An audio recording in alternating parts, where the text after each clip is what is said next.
نحمدہ و نصلی علی رسولہ الکریم، اما بعد، فاعوذ باللہ السمیع العلیم من الشیطان الرجیم، بسم اللہ الرحمن الرحیم۔ رب انی لما انزلت الی من خیر فقیر۔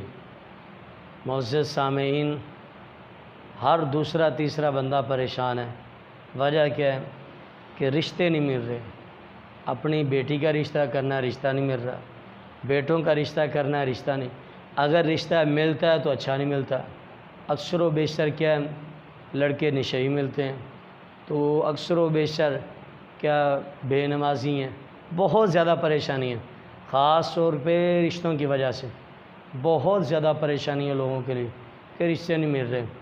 آؤ میں آپ کے سامنے حل پیش کرتا ہوں کہ آپ نے ایک وظیفہ پڑھنا ہے تو اللہ تعالیٰ آپ کو اچھا خاصا اور جیسا آپ کے دل میں ہوگا اللہ تعالیٰ ویسا رشتہ آپ کے گھر میں بھیج دیں گے، اور جو آپ دل میں خلوص نیت کے ساتھ جو رشتہ چاہ رہے ہیں آپ پڑھیں گے، اللہ تعالیٰ آپ کے گھر میں وہ رشتہ بھیج دیں گے۔ تو اس وجہ سے کیا کرنا، آپ نے چلتے پھرتے پڑھنا کیا، رب انی لما انزلت الی من خیر فقیر۔ رب انی لما انزلت الی من خیر فقیر، 20واں پارہ سورۃ القصص، اس کی آیت ہے۔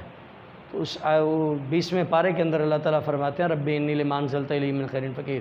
موسیٰ علیہ السلام مدین کے کنویں کے اوپر بیٹھے ہوئے تھے نا، اللہ تعالیٰ سے دعا کر رہے تھے، رب انی لما انزلت الی من خیر فقیر۔ اللہ تعالیٰ سے کھانا طلب کر رہے تھے، روٹی مانگ رہے تھے۔ تو اللہ تعالیٰ نے کیا کیا تھا، موسیٰ علیہ السلام کو کھانا بھی دیا تھا اور کھانا پکانے والی بھی عطا کر دی تھی۔ شعیب علیہ السلام کی بیٹی کے ساتھ موسیٰ علیہ السلام کا نکاح ہو گیا تھا۔ تو اس وجہ سے موسیٰ علیہ السلام نے یہ وظیفہ پڑھا تھا، تو اللہ تعالیٰ نے کیا کیا تھا، موسیٰ علیہ السلام کو شعیب علیہ السلام کی بیٹی کے ساتھ نکاح کر دیا تھا۔ اس وجہ سے آپ بھی اگر چاہتے ہیں ہمارا اچھی جہاں پر رشتہ ہو جائے، ہمیں اچھا رشتہ مل جائے، جو اپنی بیٹیوں کے رشتے کی وجہ سے پریشان ہیں، بیٹوں کی وجہ سے پریشان ہیں، وہ کیا کریں، یہ وظیفہ پڑھیں، رب انی لما انزلت الی من خیر فقیر۔ اللہ تعالیٰ دیکھنا بہتر سے بہتر رشتہ عطا کر دے گا۔ اللہ تعالیٰ سے دعا کہ اللہ میں عمل کرنے کی توفیق عطا فرمائے۔ وما علینا الا البلاغ المبین۔